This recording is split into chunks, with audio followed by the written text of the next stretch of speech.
Muitas das características das aves estão relacionadas ao voo. O seu corpo aerodinâmico, composto por penas, e os seus membros anteriores transformados em asas. Ainda que muitas das aves não possam voar, os seus descendentes ancestrais voavam, como o pinguim, onde suas asas são adaptadas ao nado, e o avestruz e na ema, onde suas asas são adaptadas à corrida.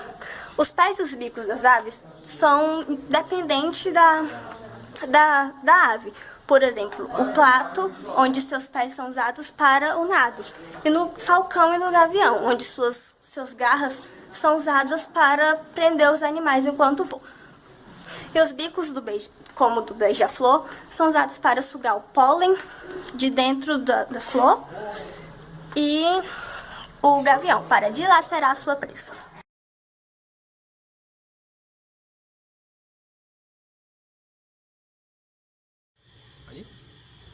Oi, eu vou falar sobre o revestimento, sustentação e movimento das aves. Como a maioria das pessoas deve saber, o corpo das aves é revestido por estruturas bastante específicas e existentes apenas nessa classe de animais, que são as penas. O que seriam exatamente essas penas? Elas são nada mais do que estruturas semelhantes às folhas das palmeiras, que são constituídas por uma haste principal e uma série de subdivisões para a direita e para a esquerda. As penas são responsáveis por evitar a perda de água e para manter o calor da ave. Elas são estruturas flexíveis, resistentes e fortes, e juntamente com as asas formam uma estrutura aerodinamicamente perfeita das aves para que elas possam voar. A pele das aves é constituída por não existe quase nada na pele das aves. Elas não possuem glândulas e é extremamente seca, com exceção de uma glândula chamada glândula uropigiana, que é localizada na região caudal das aves e é responsável por secretar uma substância oleosa que as aves utilizam para aumentar a impermeabilidade das penas, contribuindo para que elas não fiquem encharcadas. Porque, como a gente sabe, a água conduz muito melhor o calor do que o ar. Então, se as penas das aves estivessem encharcadas o tempo todo, elas não conseguiriam manter um bom isolamento térmico. As aves aquáticas também se beneficiam desse óleo, pois elas utilizam ele para flutuação. Os ossos das aves, eles se diferenciam dos seres humanos devido ao fato de que eles não são extremamente maciços. Eles possuem cavidades, ou seja, buraquinhos que diminuem a densidade dos ossos e deixam eles mais leves. Esse fator, ao meu ver, seria um dos principais explicativos do como as aves conseguem voar, pois como elas possuem uma estrutura óssea menos densa, elas podem levantar voo com mais facilidade e se manter no ar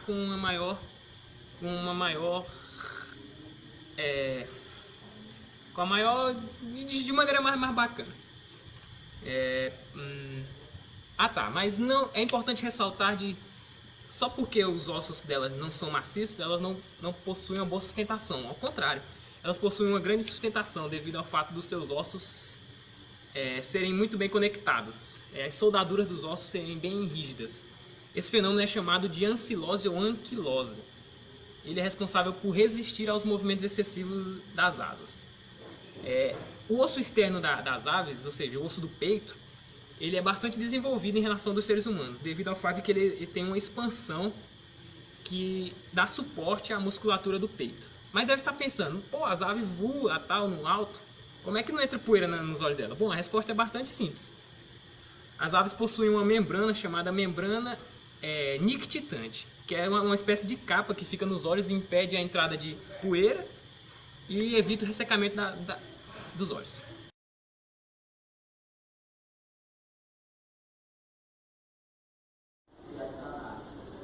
O tipo de alimento ela varia conforme a espécie. Semente, frutas, néctares, insetos ou restos de animais. Muitas mantêm uma dieta mista. Há espécies que se alimentam de plantas, que elas promovem a polinização das plantas, e outros que se alimentam de frutos, elas contribuem para a disseminação das sementes. A produção de enzimas digestivas, ela ocorre no estômago químico. Nas aves que se alimentam de grãos, granívoras, a ausência de dentes, que é mais uma adaptação ao voo porque contribui à redução do peso delas, ela é compensada pela existência de um estômago chamado moela, que tritura o alimento.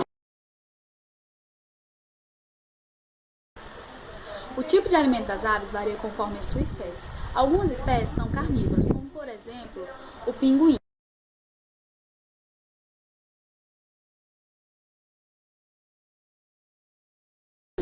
Ele tem como base da sua alimentação peixes.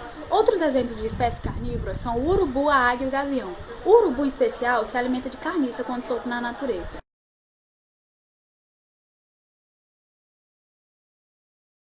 Já a grande maioria das aves tem a sua alimentação baseada em grãos, sementes e frutos. A ausência de dentes impede que as aves triturem seu alimento na boca antes de engolir. Bom, essa função será assumida então pela moela. A moela é uma parte do estômago das aves dotada de músculos muito fortes. Em alguns casos tem pedrinhas.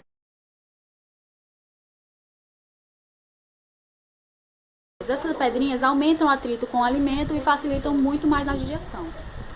Para alimentar seus filhotes, as aves guardam a comida no papo, isso quando o seu ninho é bem perto. Já quando a distância é maior, elas engolem e depois vomitam na boca do seu filhote.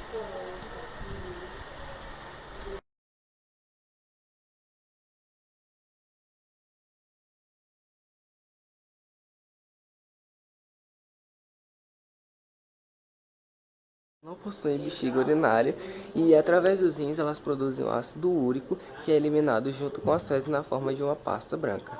Isso facilita para o voo porque evita o acúmulo de peso.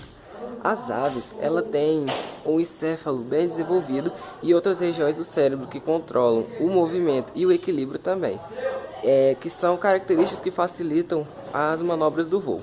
O sistema nervoso das aves é composto por 12 pares de nervos cranianos e os sentidos da visão em cores e da audição, que é externo, costumam ser bem desenvolvidos, diferente do olfato, que não é tão desenvolvido. Ele é mais desenvolvido em animais terrestres que precisam farejar o seu alimento.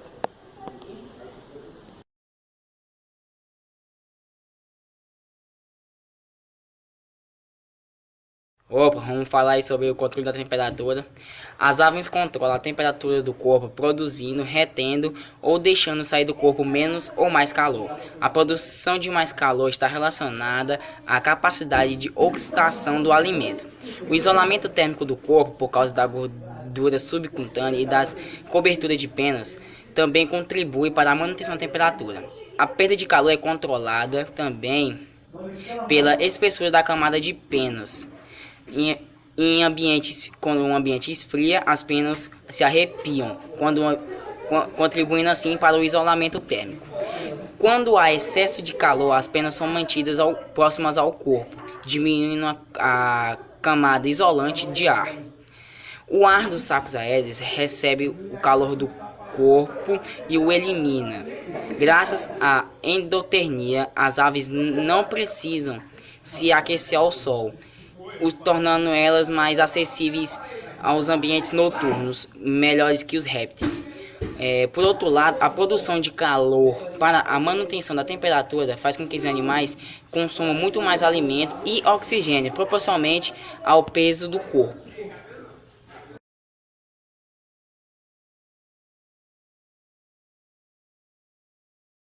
Falar sobre a reprodução das aves. Os sexos das aves são separados em macho e fêmea.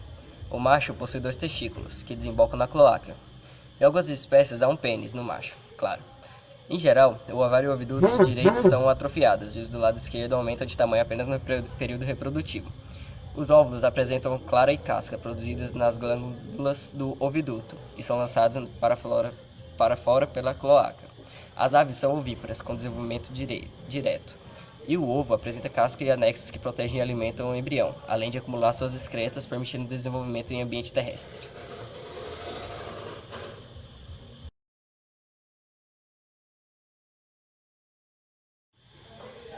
Iremos falar agora sobre a classificação das aves. São no total de 8 tipos de classificações, e vamos falar sobre cada uma delas de maneira resumida.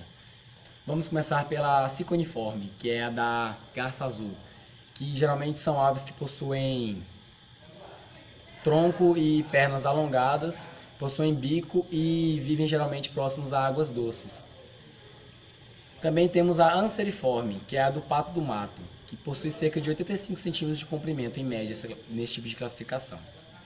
Agora vamos falar sobre a esfeniciforme, que é a do pinguim, que possui 75 centímetros de comprimento a 90 centímetros de altura, variando de acordo com a sua espécie. Agora iremos falar sobre a columbiforme, que é a raça do pombo, que possui em média 30 centímetros de altura de comprimento. Temos também a reiformes, que é a da ema, que é um dos maiores pássaros da América do Sul, que é um pássaro que tem uma característica própria de corrida, que não foi feito para voar, que é uma ave muito grande, que possui de até no máximo 1,6 metros de altura. E também temos a psittaciforme, que é a arara vermelha, que possui até 90 centímetros de altura, tendo essa altura de comprimento, né, a média de comprimento dessa classificação. Agora vamos falar sobre a passeriforme, que é a do canário, que possui cerca de 12 centímetros de comprimento. Estes pássaros geralmente são pássaros pequenos que têm características próprias de viverem empoleiradas e têm um canto bem específico. Agora vamos falar sobre a estrigiforme, que é a coruja buraqueira, que possui geralmente até 27 centímetros de altura. E essa é a média da classificação desse tipo de ave.